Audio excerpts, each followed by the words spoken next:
Good evening, YouTubers. Welcome to episode 40 of Shrigleytube TV.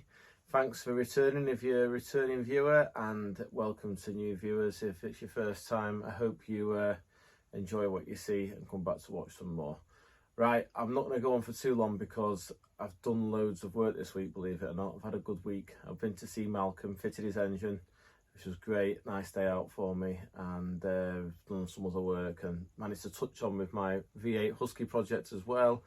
I'm just about to lock the doors and go out the door to go and watch the stock cars at Buxton, so I'm looking forward to that. I'll try and get a bit of footage, but all dependent on whether we've got space.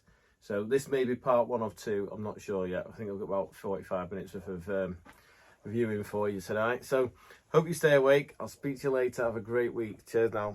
Okay, YouTubers, welcome back to the Shrigleytube. This is John's engine. You might recall it from last week's episode where it had the suspect wheel springs, the stainless steel wheel springs in, which I've since had a flurry of phone calls saying don't use the stainless steel wheel springs, they're no good. Anyway, we've put a set of mild steel wheel springs in it now.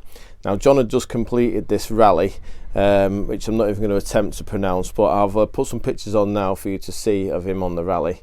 So that's that.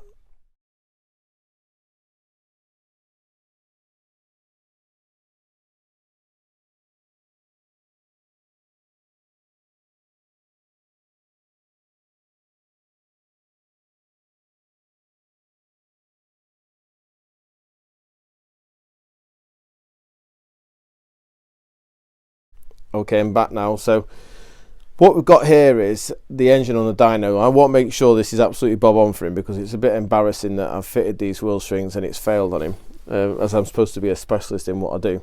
Now, I did things slightly different yesterday. I ran this engine up to temperature and then I held it wide open throttle for quite a long period of time so as to stress it, to simulate it going a big long slog uphill wide open throttle. And normally I run the cooling system with the radiator cap off. I do that for a reason, because with the wheel strings, if they start to push, as soon as you wind it up under load, you see the water sprouting out the top of the header tank. So I ran it with it sealed. I ran it with it open first, but then I sealed it because I wanted to try and create some pressure in the cooling system, from the expansion of the coolant, like it would do in a normal everyday car, where you've got the temperature range of like 20 to 88 degrees or whatever. So you like a heating system in your house, you have a pressure vessel because the water expands, so you get pressure in the system. Simple as that. So I ran it up and I got about, I reckon, 4 or 5 psi in the cooling system. If I just squeezed the pipe, I could tell it had pressure. Now, the reason I did that with the cap on was because John was saying that his problems all started when he got to the NEC after he'd been on a long run. It came down to idle and it started to steam out the exhaust, which is common of a wheel string failure. It doesn't fail, you don't see the steam when it's running because it's not like a head gasket. It doesn't fail like a head gasket where it blows a bit of the gasket away and you end up with coolant everywhere. With a wheel string, because it's a mechanical ring, it seals regardless. It just breathes a little bit. But what happens is it pushes the cylinder pressure into the coolant jacket, and then we end up with quite high pressure in the coolant jacket. And when it comes down to idle and it's on a closed throttle, so it's running a vacuum, it's not running full cylinder pressure, because there's quite a lot of pressure in the cooling system, it actually manages to get back into the pot, and that's when we see the steam. So this is all good. I've just checked it all out. I've got the endoscope here. This is it as I pulled the plugs out after I ran it at sort of 4,500 RPM. What I'll do is I'll attempt to zoom in on this, and I'm going to put the endoscope down each cylinder and we'll have a look together and see what we see. So that's the back of the valve there, and that's the deepest part of the cylinder. If you imagine all the water runs, because the engines lay on its side. This is number 3 cylinder, and we can see that. We can see the water. You can see the watermarks on the bores where it had rusted ever so slightly. So that one's good as well. Number 2. Oh, Gordon Bennett, where am I going here? Again, we can see that's the deepest part of the cylinder, and oh my lord, get your hand out of the way. And that one looks good too. So just number 1 to go through now. That's number 1, and yeah, no coolant in there either. So that's all good. I'm happy with all that. So all I've got to do now, I thought it'd be a little thing for us to do together. I've got two engines very similar spec at the moment. I've got this one, it's a 998 R17 cam, 1.3, 1.125 valves.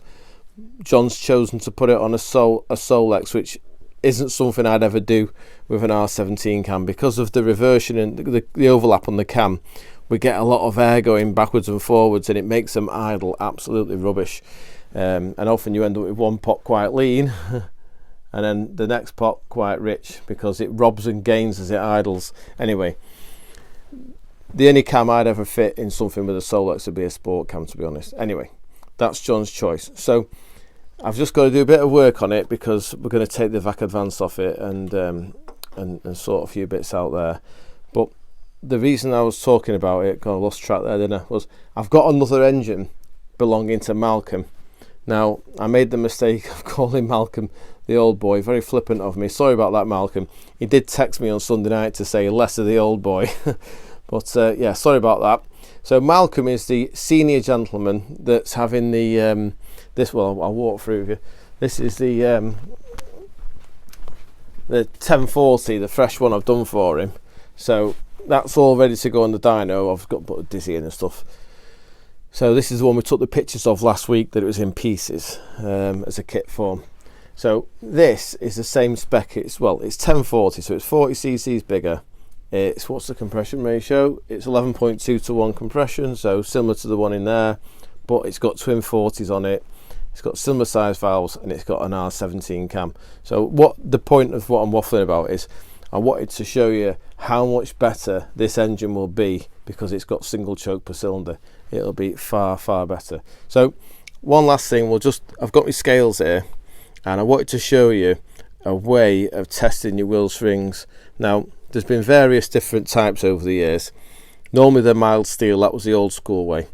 Then there was these ones. Now there's very few of these around now, but these will fail. These were made about 4 or 5 years ago, and you can tell because they weigh 3.4 grams. Now these are the stainless steel ones that seem to work, but not for very long. Now these are, I thought these were okay, but obviously I've learnt different in recent times. Now these ones weigh 5.2 grams, so they are heavier and they weigh the same as the mild steel ones. So you use a magnet if you want to check your wheel strings if you suspect you've got an issue, and always put the mild steel ones back in. Right, I'm going to finish running that. We'll do that together. We'll get a set of figures off it and then we'll get that one off and get this one off. Okay YouTubers, we're just on with the 998 with a little solex carburetor on it. You can hear it's got that sort of we'll call it an offbeat like misfire. It's just where the cam's a bit wild, and because it's got that log style manifold, the air's going backwards and forwards with a bit of overlap, you know, it's pushing the air one way then back the other and just upsetting itself a little bit. But once it gets to about 2000 RPM there, it does start to clear up a little bit, and it does offer torque right from, you know, it'll go wide open there at 65 foot-pound then, 2,500 RPM. Anyway, so I've left, you might notice I've left this exhaust silencer off, or sorry, I've left the exhaust collection pipe off the silencer so we can see the tailpipe. I've done that because if this is going to decide to be naughty and have an issue, we'll see it straight away in the exhaust pipe, a little bit of steam, you know. So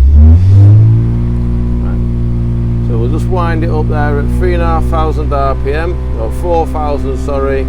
It's got roughly about 65 at 4,000, 65 foot-pound. I'm going to mark these figures down.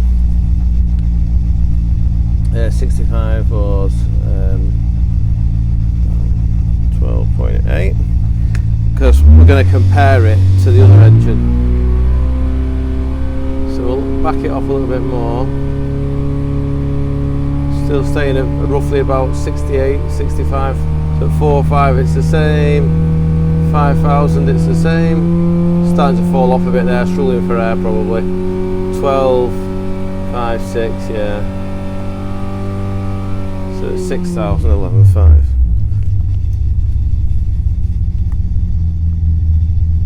It's actually alright that, you know. amazing how well it works, considering it just can't get any air at all, because the engine would be a good engine with a pair of 40s on it. So we'll just get some, we'll put some more load in the dyno and try and grab it at 3,500. 4,000 again, pretty flat torque curve. The dyno doesn't like it down here, gets a bit of a shake on. So yeah, it's probably doing its peak torque at about 3,500 RPM. Great, right, well that's giving me a good idea of where we are with it. It appears to be behaving perfectly. I can't see anything come out of the header tank, so we know that all the wheel strings are sealing now. It's got good oil pressure, so I think we can give this back to John now with a bit of confidence, and we'll get the next one on the dyno. Okay YouTubers, this is the Malcolm engine, the senior gentleman that we took the pictures of his engine in pieces last week as a kit form, so I was quite giddy to build it on Monday. So it's on the dyno running now. I've done fair bit of running and messing about, crept up on it gently with the advance and pulled a bit of fuel out of it, tried a bit, done this, done that, and it's really sweet. It's a bit of a pizza.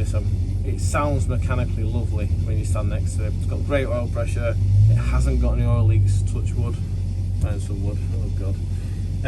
So yeah, I'm really pleased with it. We'll do a bit of a sweep and we'll get some figures, and then we'll look at the figures together and see what we see. But it's on small chokes this, because it's a road engine, r17 cam 1040 with the 1.3 inlets and the 1.125 exhaust. We go wide open at 3,000 or pull it down to 3 there. Straight round to good 75, 76 foot-pound at 5.5. It'll be really good this, you'll really like this. It's got some nice bits in it. Yeah, I've got a fairly decent kit to be fair when he brought it to me. Nice head casting. I think the actual head casting was new to be honest with you, from previous build, but anyway, that's another story. Just put more load on, try and get a 4 or 5 figure. It is a good air day, I will be honest. It's 1,020 millibars a day.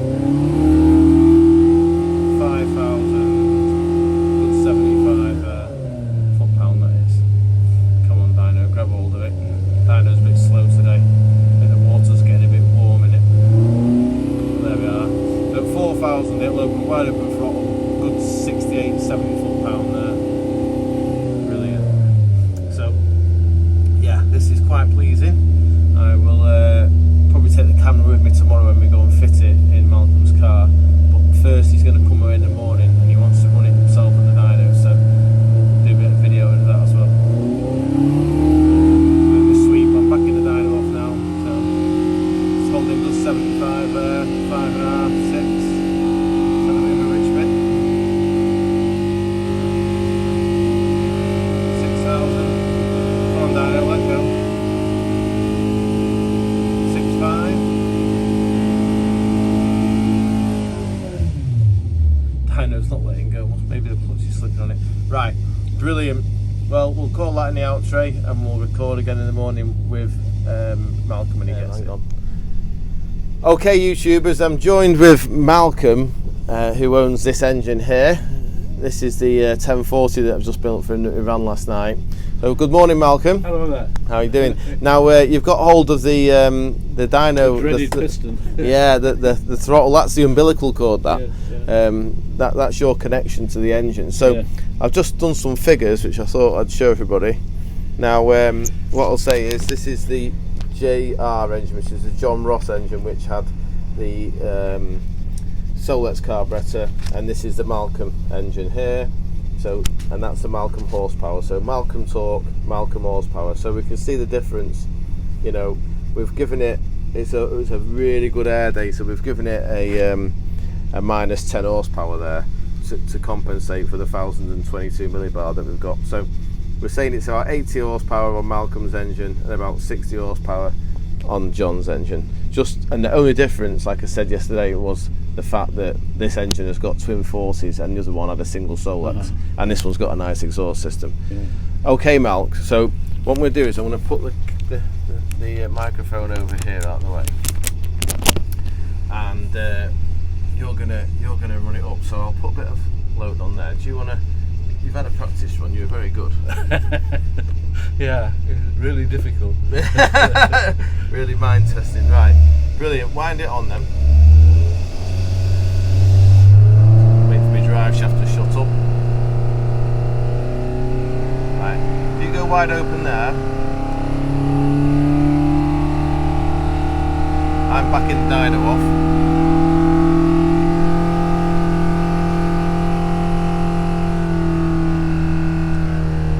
Nice and controlled, Malcolm.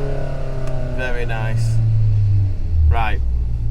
Well, I think we're ready now to finish dressing this engine, and we'll go to your place and get it fitted. Good. Grand. Okay, chaps, we're here today with Malcolm, who you've all seen before in the workshop. He dynoed his engine yesterday, and his collection of toy cars, or toy Genettas, should I say. Yeah. What's this one, Malcolm? Yeah. It's a G15. It's got a 998 engine in, right, and a standard gearbox. But the engine has, as I say, it's a 998, but it has brand new twin 40s. Right, it sounds lovely. Which goes quite nicely. Yeah, I bet it does. It'd be a nice little... Yeah. The point we're coming to here is Malcolm is actually selling this car because, as you'll see in a minute, he's got quite a few projects on the go. Likes to keep himself busy. So it's a very pretty little car. If you've got any interest in buying it, just ping me an email and I'll send you Malcolm's number and contact. As long as you're not on more than 10%. Is that all right? 10%? I was thinking 50.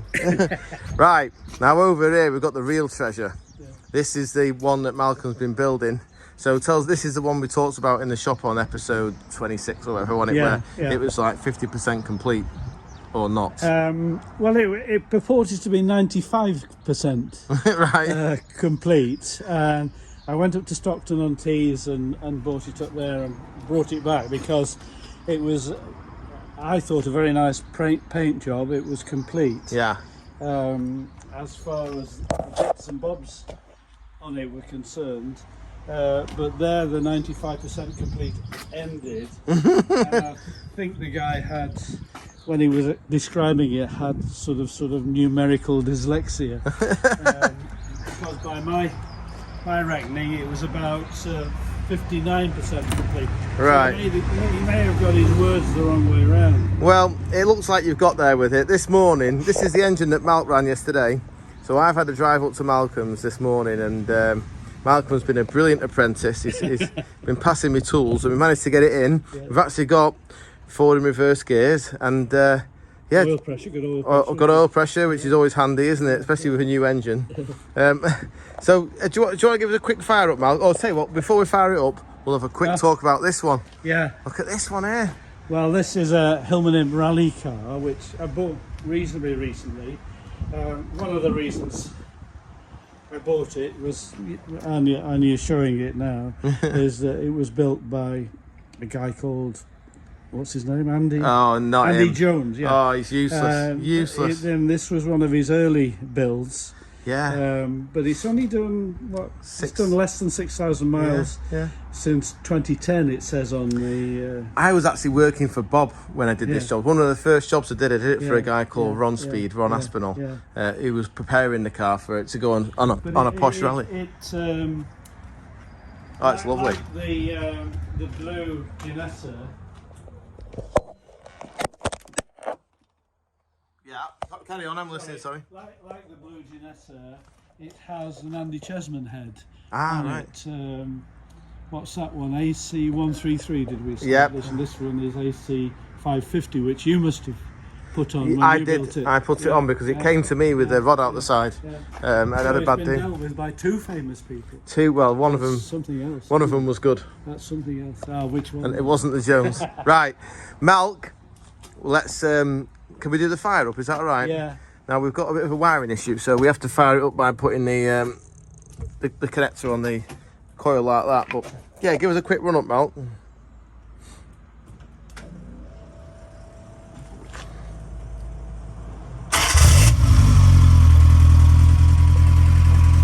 Beautiful. Yeah, it sounds good, doesn't it? Does sound good, yeah. And nice and shiny as well. We'll have to go for a drive in it when it's ready. Yeah. Very good, Mal. We'll give it a quick blip and then we'll knock it off.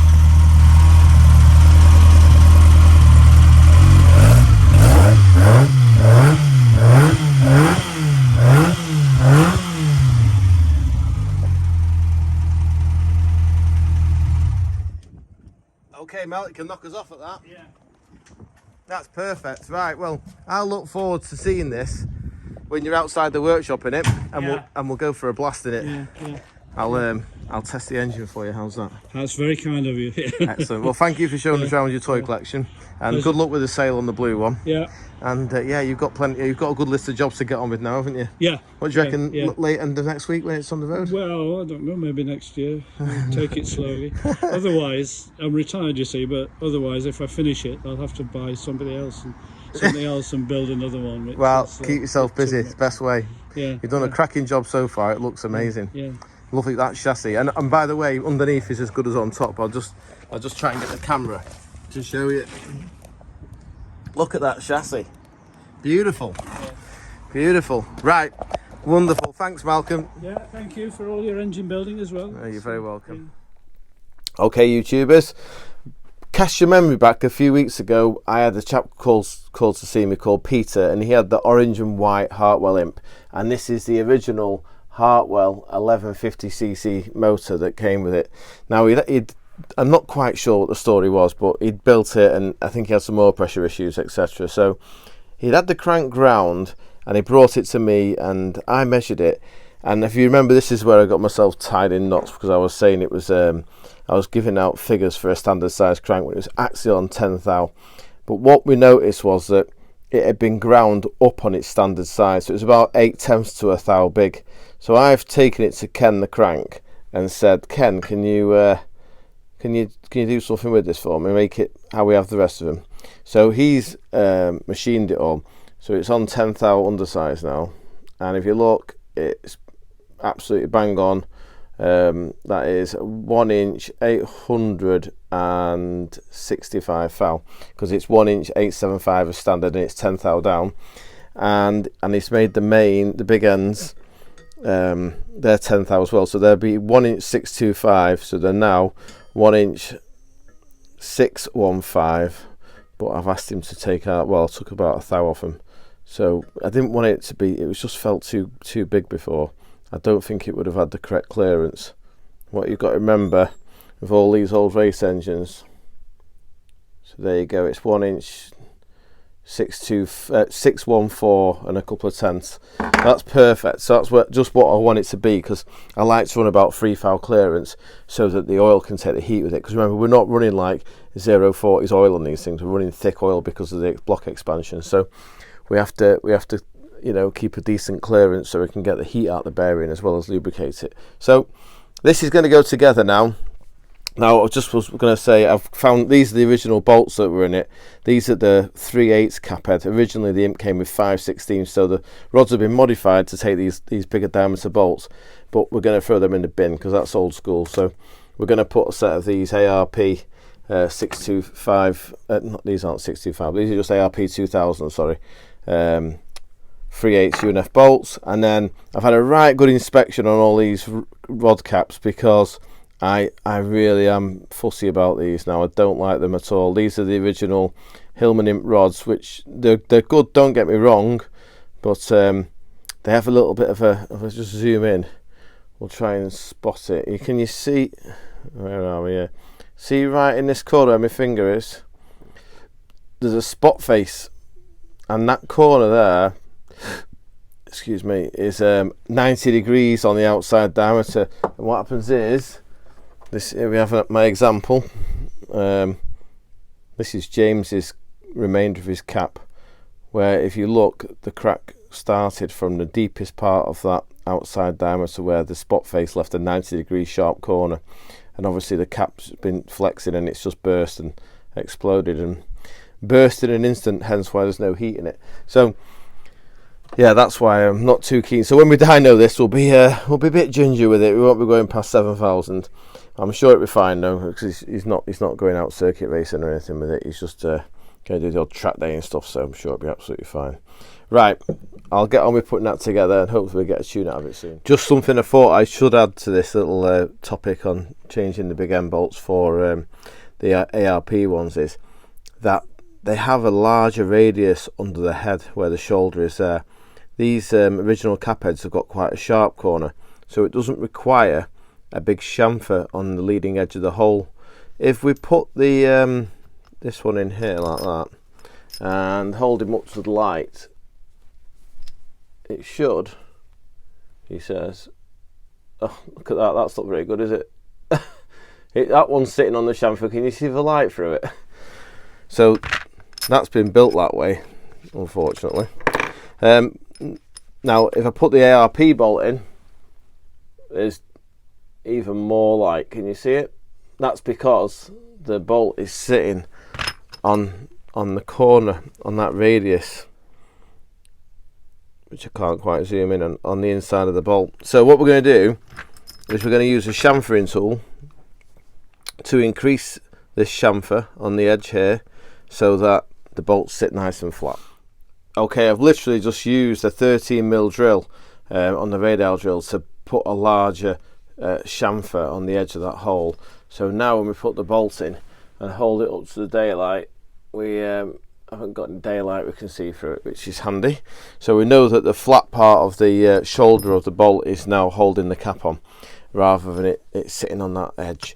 So that'll be good. Right, we'll get this built together now. Okay, I've got the new bolts in the big ends now and I've started torquing it all up, and what I've done is I've decided to do a bit of a plastiguage live. So at the moment I've got plastiguage in number 3 big end journal, which is why it's tight and won't wiggle, unlike that one which will because it's got the plastiguage in there. And we can't turn the crankshaft because I've also put plastiguage in number 1 main bearing. So the plastiguage is just literally a piece of wax like that, and what happens is when it gets squashed in the bearing, which to give you a clearance, it flattens out, and depending on how much it flattens out depends on the clearance. So the more it's flattened out, the smaller the clearance. So right up here we've got 1 thou, right down here we've got 7 thou. So we can see by how much it flattens it as to exactly what the distance is, much like the plasticine job on top of the piston when you're doing squish and stuff. So what I'm going to do is I'm going to attempt to crack this off now, and we'll see.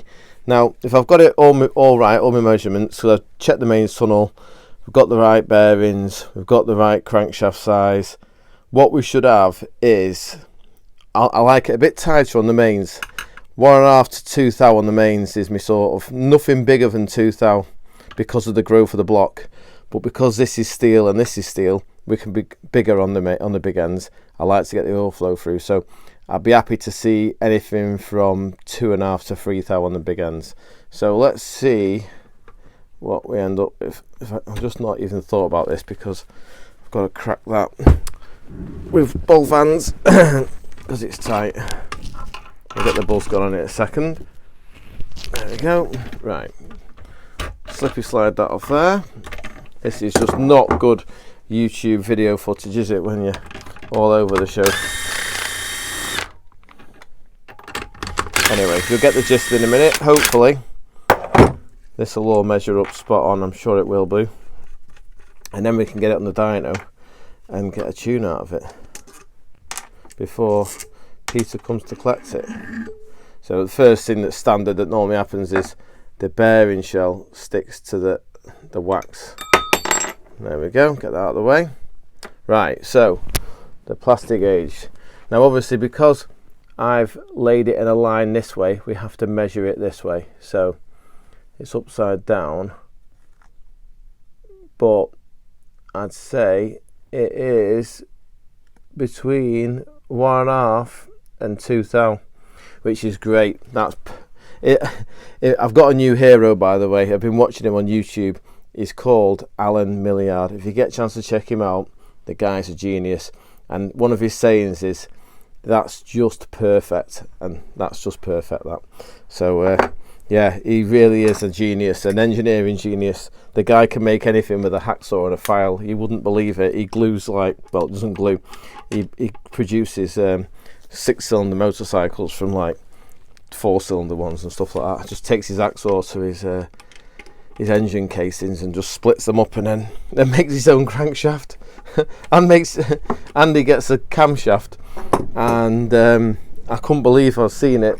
He parts it all off in the lathe, bores it, makes little pegs to join it all together, and created the correct phasing of the camshaft for his 6-cylinder motorcycle engine. I couldn't believe I was seeing it. Guy was amazing. Anyway, there you go. So if you get a chance, check him out, Alan Milliard. Right, so this is a big end obviously, and I want this to be bigger clearance, so I want to be between 2.5 and 3 thou on this one, all being well. Right, the wax is stuck to the big end, so I'll zoom in there. So you can see we have to measure it this way across because that's the way we laid it. So that's 2.5. I'd say it's between 2.5 and 3, maybe just up on 2.5 thou. So that's perfect as well, just perfect. So we'll get that wax cleaned off now, and we'll get this built up. We're going to tune out of it. Okay, YouTubers, I thought it was about time I did an update on the Project Husky V8, which I am really keen to get done for this year's National Weekend. So this is the gearbox that, just for those of you that haven't seen where we're up to, this is the gearbox that I chopped the end off and mated it to a Rover V8 bell housing. That's obviously the 3.5 with the Omega pistons in that we bored on video, and this one is the first engine I started with, which was a big engine. It's a 4.6, this one, with the cross-bolted block. So you can see there the mains caps are all bridged and bolted. Now this is considerably heavier, which was my main reason for ditching it, but lots of the viewers very kindly messaged me to say, Andy, you'd be better off with a 3.5. It's less chance to turn in the gearbox inside out in the first 5 minutes because it's got a lot less torque, obviously, being 1100cc smaller. So we've now ditched this and gone with the 3.5. I bored it, put the flat top Omega pistons in. We've got a cam for it. I've got some fancy bits down here. I've skimmed the heads.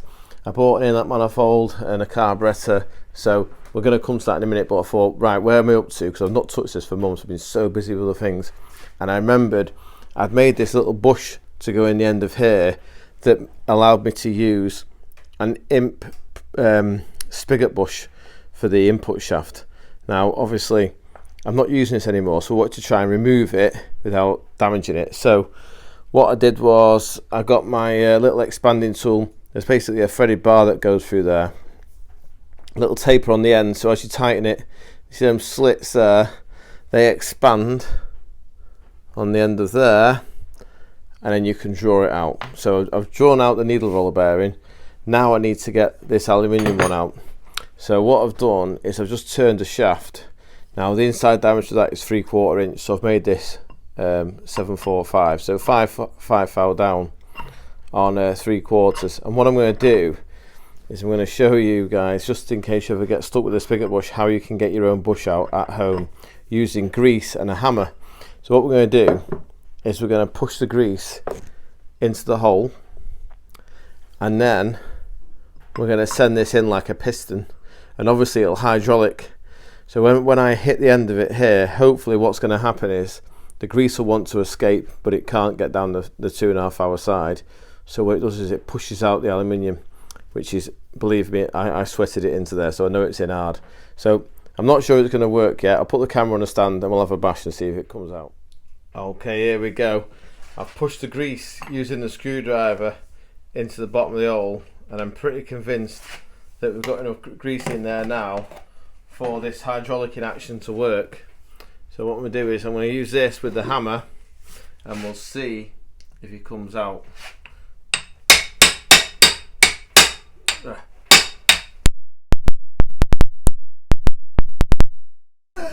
Right, we're going to try a bigger hammer. I'm getting blasted in bits of grease.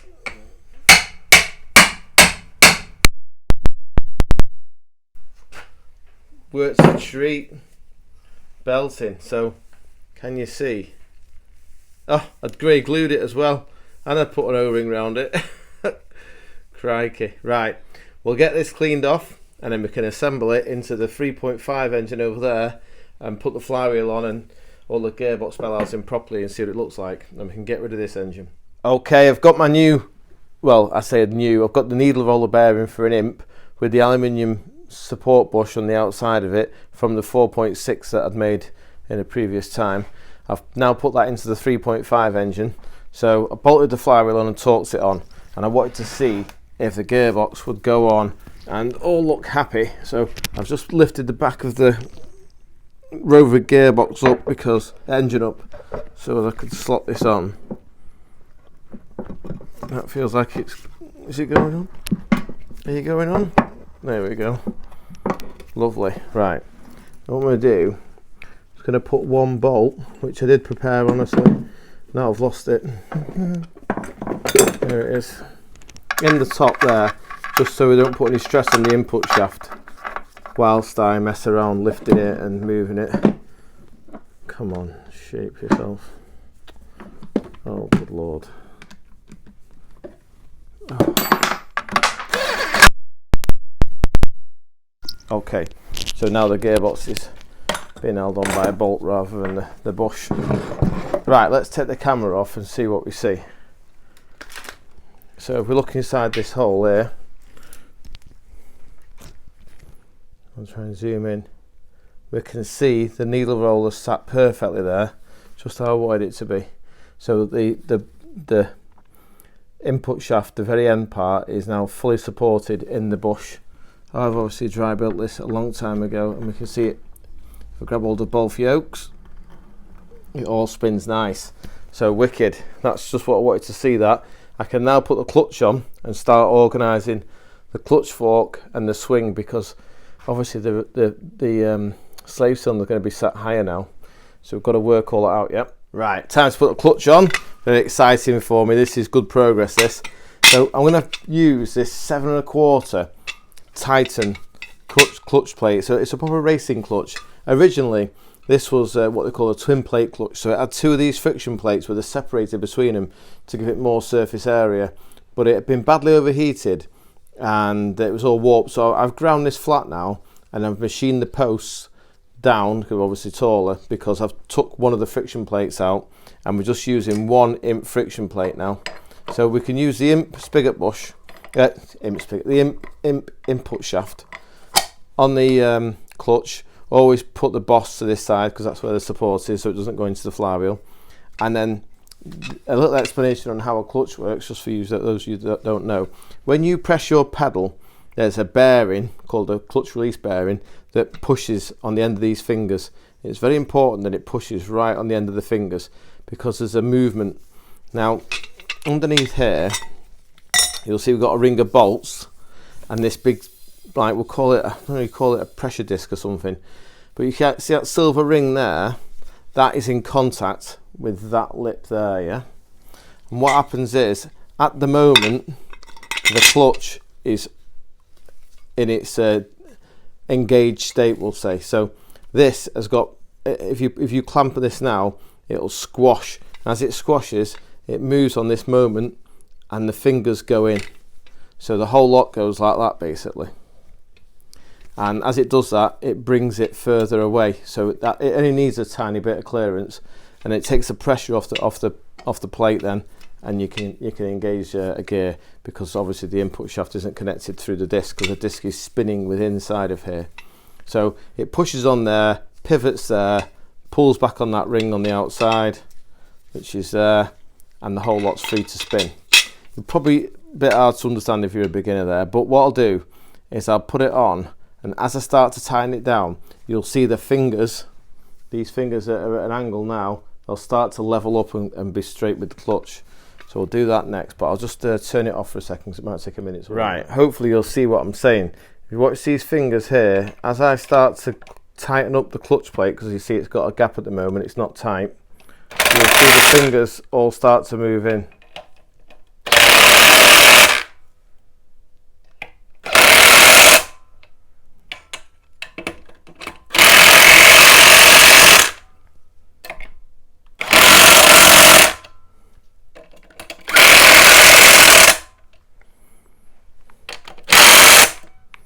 Okay, I'll finish tightening them in a minute, but do you get the gist now? You can see the fingers are more or less in line with the plate, and then when the release bearing pushes them, it will pull this plate back and release the friction plate in the middle.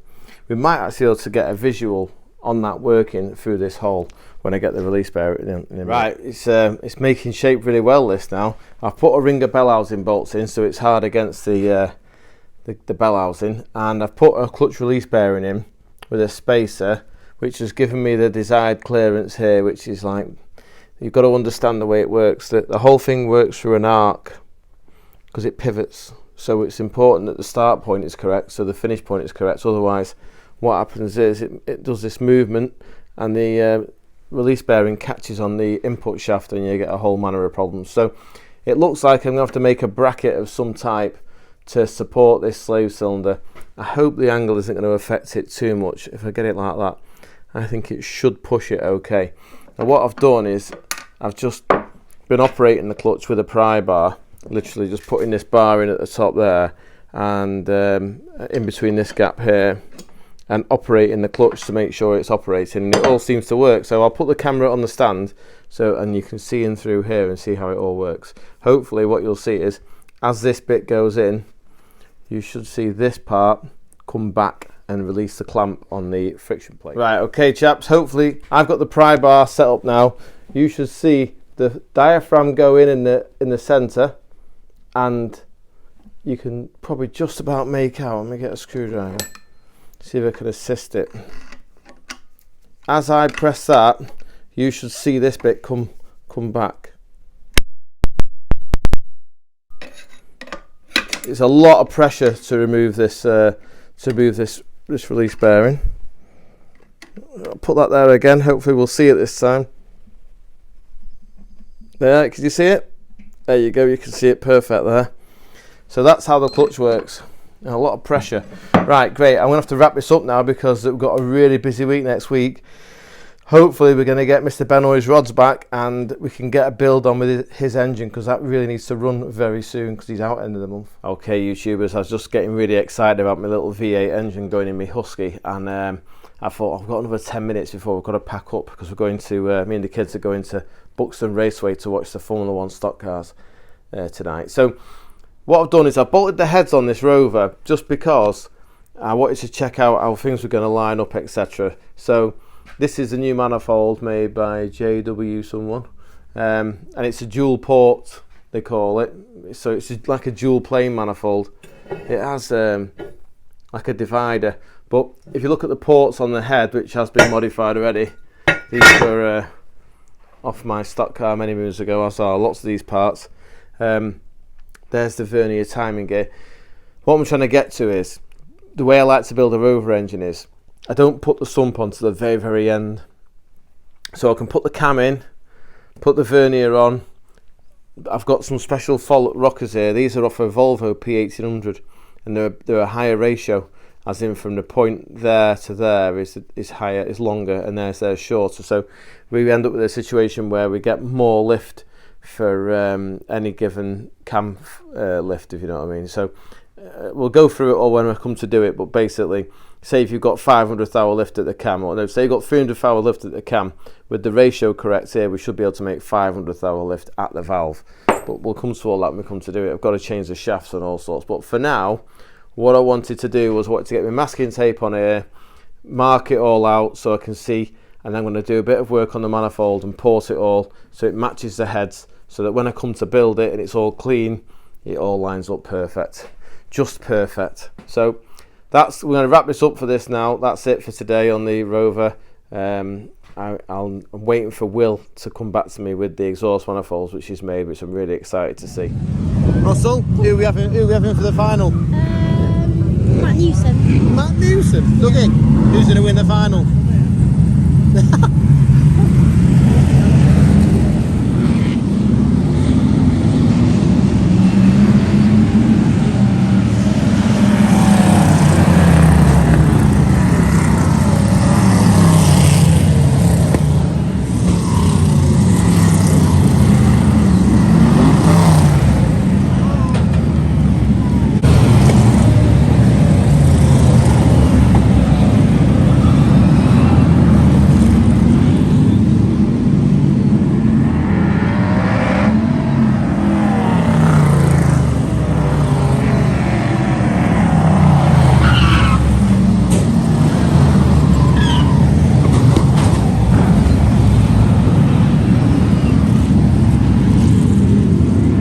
Okay chaps, hope you're still awake. Enjoyed tonight's video. I will look forward to speaking to you all next Sunday at 7 o'clock. Bye for now.